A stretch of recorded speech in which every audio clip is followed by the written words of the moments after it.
दोस्तों, अगर जिंदगी एक युद्ध भूमि है तो हर सुबह जब हम आंख खोलते हैं हम सब कुरुक्षेत्र में खड़े होते हैं। युद्ध सिर्फ बाहर तलवारों से नहीं, सबसे बड़ा युद्ध हमारे भीतर चल रहा है। मोह और विवेक के बीच, अहंकार और सत्य के बीच। और इस युद्ध का जवाब हमें मिलता है भगवत गीता में। दोस्तों, गीता सिर्फ एक धार्मिक किताब नहीं है, ये हमारे इनर बैटल का आईना है।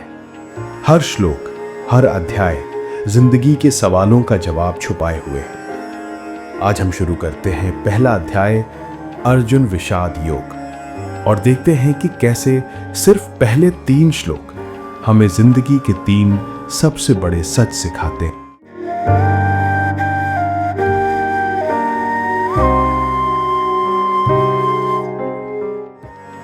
धृतराष्ट्र उवाच धर्मक्षेत्रे कुरुक्षेत्रे समवेता युयुत्सवः मामकाः पांडवाश्चैव किम अकुर्वत संजय।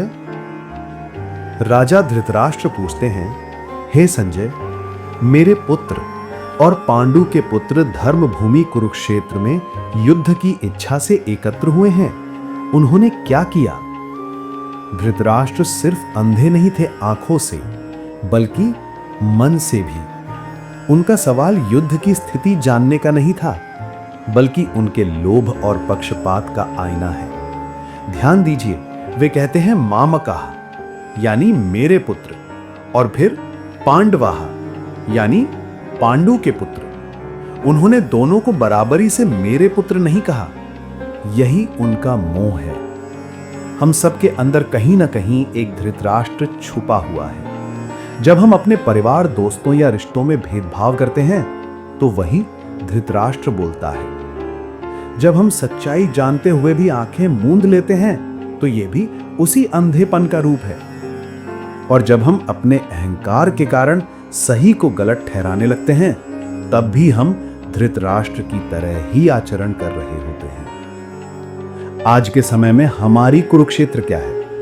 यह सिर्फ कोई युद्ध का मैदान नहीं, बल्कि हमारे जीवन के रोजमर्रा के चुनाव हैं। नौकरी में हमें ईमानदारी और शॉर्टकट के बीच निर्णय लेना होता है। रिश्तों में सच बोलना या आराम के लिए झूठ चुनना हमारी परीक्षा बन जाता है। पढ़ाई में मेहनत करना या उसे टालना भी वही युद्ध है। हर दिन हम धृतराष्ट्र की तरह यही सोचते रहते हैं कि क्या होगा मेरे पक्ष का, लेकिन असली सवाल यह होना चाहिए कि क्या है सत्य।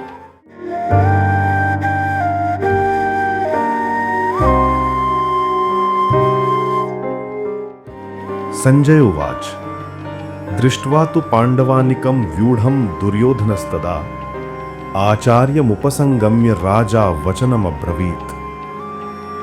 संजय कहते हैं, जब दुर्योधन ने पांडवों की संगठित और सशक्त सेना को देखा तो वो अपने गुरु द्रोणाचार्य के पास गया और उनसे बातें करने लगा। यहां दुर्योधन का डर और असुरक्षा साफ झलकता है। वो राजा होते हुए भी घबरा गया। क्यों? क्योंकि उसे पता था कि पांडवों की नींव धर्म और एकता पर है। एक राजा जो इतना शक्तिशाली था, जिसके पास भीष्म, द्रोण, कर्ण जैसे योद्धा थे, वो भी मन से असुरक्षित था। आज भी जब हम किसी को सफल या संगठित देखते हैं तो हमारे भीतर तुलना और असुरक्षा की भावना उठने लगती है। अगर कोई दोस्त हमसे आगे बढ़ जाए तो मन में जलन होने लगती है। किसी प्रतियोगी का काम बेहतर दिखाई दे तो डर और बेचैनी हमें घेर लेती है। लेकिन याद रखो, असली इनसिक्योरिटी तभी आती है जब कहीं ना कहीं हमें भीतर से यह एहसास होता है कि हम सही रास्ते पर नहीं चल रहे हैं।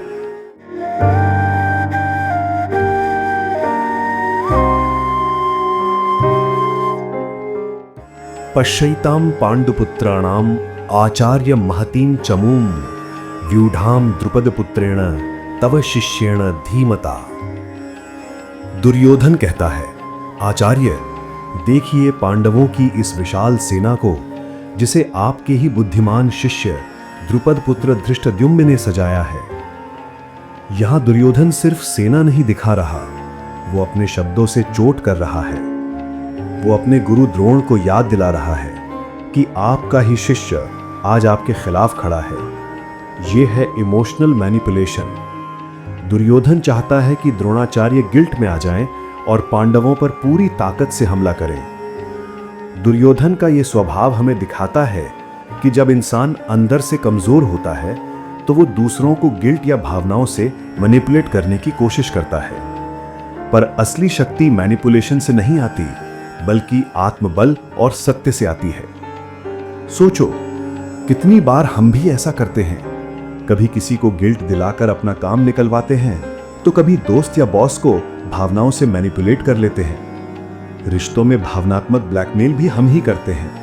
ये सब दुर्योधन का रास्ता है, जो अपनी इच्छाओं और असुरक्षाओं को दूसरों पर थोप देता है। लेकिन गीता हमें ये सिखाती है कि अपनी इनसिक्योरिटी को पहचानो और अपने निर्णय साफ नियत और सच्चाई के साथ लो।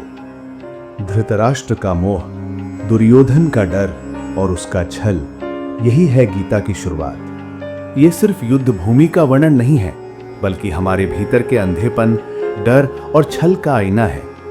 अगले श्लोक में दुर्योधन अपने गुरु द्रोण से और क्या क्या कहेगा, और ये कहानी कैसे हमें गहरी आत्म चेतना की ओर ले जाएगी। मिलते हैं अगली वीडियो में। जय श्री हरि।